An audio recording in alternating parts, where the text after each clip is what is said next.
inflammation is the root of all evil.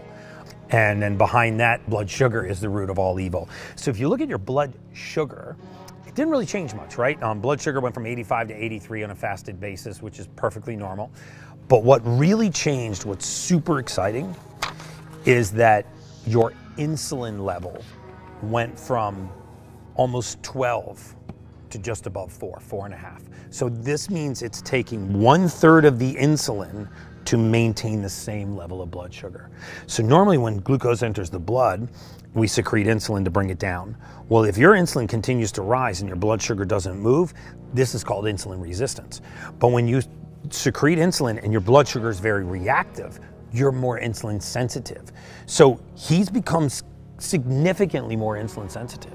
Right, this is a marker for longevity. You know, in the mortality space, we actually used to use insulin resistance as a marker for mortality.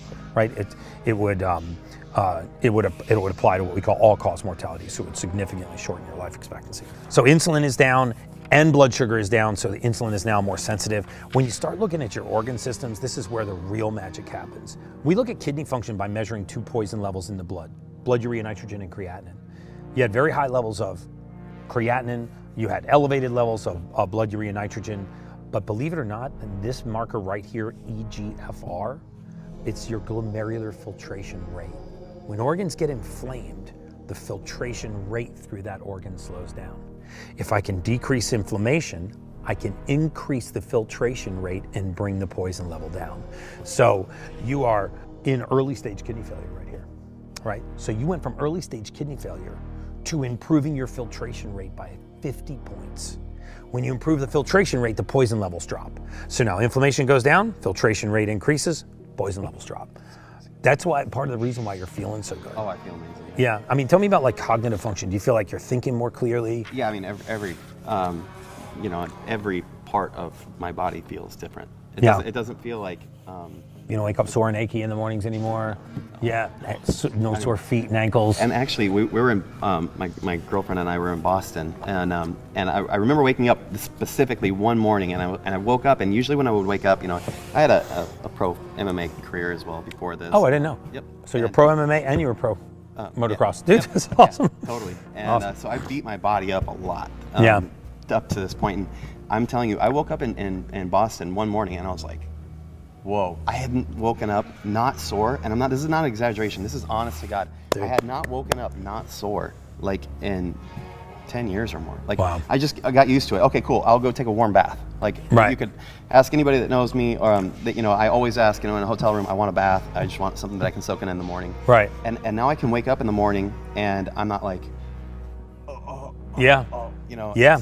Yeah, that's sore and achy. That's the inflammation leaving your body. We used turmeric, curcumin, CogniNourish. We used a lot of supplements to try to address inflammation. We used IV therapy to address inflammation, and you can see it systemically. I mean, if you look at your liver was inflamed and irritated. Your AST and ALT enzymes were elevated, which is a sign of irritation and inflammation. Now those have moved into the normal range, and the poison level has dropped. Alkaline phosphatase is a liver waste product, so as the filtration rate increases through the liver, alkaline phosphatase drops. So now you're seeing the results in the kidney, you're seeing the results in the liver. When you look at your prostate-specific antigen, which is a marker of inflammation in the prostate. Men in their 40s and 50s and 60s generally start to get an enlarged prostate. You rarely see PSA go backwards. Yours went down 40%. So your PSA went from 1.2 down to 0.9. So this means inflammation's getting lower. When you look at your cholesterol, every marker of cholesterol improved. Cholesterol from 285 down to 255. Triglycerides, the measure of blood fat on a high-fat diet, because you're eating the majority fat. And this is a hard concept for people to realize that.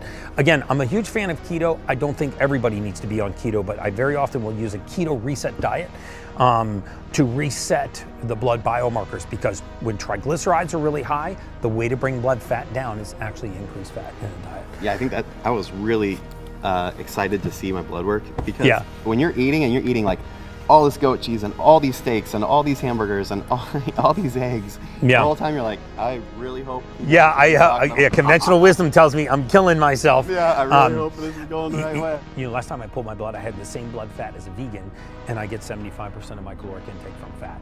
And it's very hard for people to understand that once the body will switch into ketosis and use beta-hydroxybutyrate as a fuel source, which is a very low inflammatory fuel source, very low in something called deuterium depleted water, which is great for the mitochondria, you feel amazing. And so what's happened here is, you know, your triglycerides went from 116 to 94. HDL cholesterol, your high density lipoprotein, healthy cholesterol, stayed stable.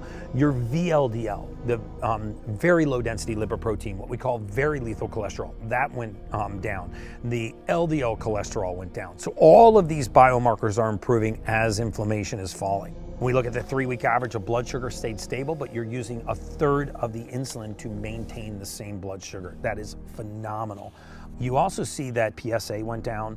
There was a peptide therapy, and peptides are amino acids, and essentially growth hormone peptides essentially are amino acids that will rewind the pituitary to a more youthful level of growth hormone secretion. Very hard to measure growth hormone in the bloodstream, so we measure a secondary marker called IGF-1. That went from 136 to 196. So actually you're talking about a 60-point increase in the natural level of circulatory growth hormone in the body. Vitamin D3 went from clinically deficient to now back in the normal range. I would like to see that climb back up into the 60 to 80 nanogram range. Thyroid looks amazing. Your B12 levels, your homocysteine looks excellent. You know, it's almost down into normal levels. So what you see is just a massive systemic improvement with the intervention of, you know, clean eating and diet, an exercise program, and basic supplementation that's targeted at the blood biomarkers. Now you're running motocross races.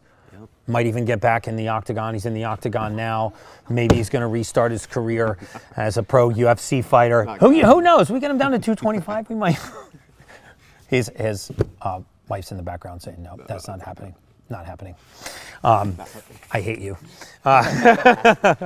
Dude, this is just the start, though. Yeah. So I'm excited. I do feel like, you know, that first 3-4 months, it sets you up for a mindset and it's stoking a fire that now I feel like I'm strong enough that my body's not going to, you know, tear apart, and now it's like this next 6 months is going to be incredible. Dude, I'm so excited, man. I'm so happy to be on this journey with you. Thanks for taking the time and being vulnerable and letting us put that out there for the world.